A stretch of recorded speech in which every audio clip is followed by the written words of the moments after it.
He is really a sort of like a liaison between the journalists and the people that the journalists want to interview and so on.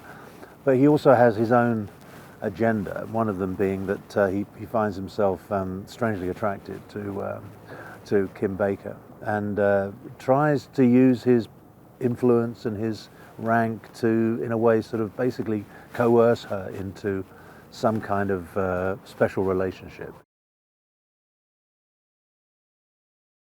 He's one of those wonderfully pompous characters who pretends to be sort of, humble and I'm just an ordinary person, but his ego is enormous.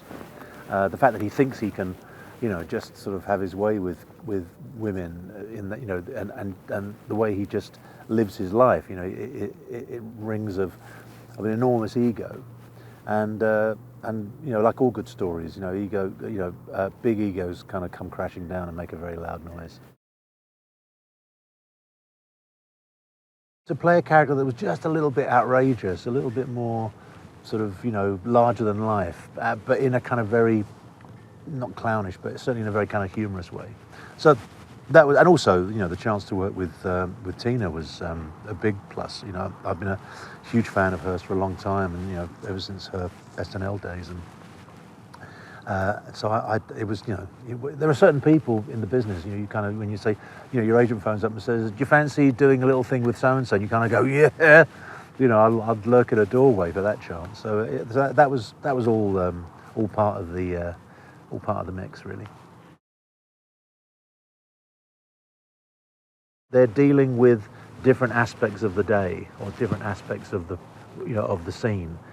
So they never repeat themselves. In other words, when you get a note from John, you don't then get the same note from Glenn. A few minutes later. That they seem to be working very, but they've been working together for a long time together, haven't they? I mean, it's like their third or fourth movie together, isn't it? And they've done stuff on TV, I believe. So I think they've obviously worked out a wonderful kind of two-step, which is very effective. This is a comedy. It's looking at a very real situation, but through the prism of humour, which is perfectly valid, obviously.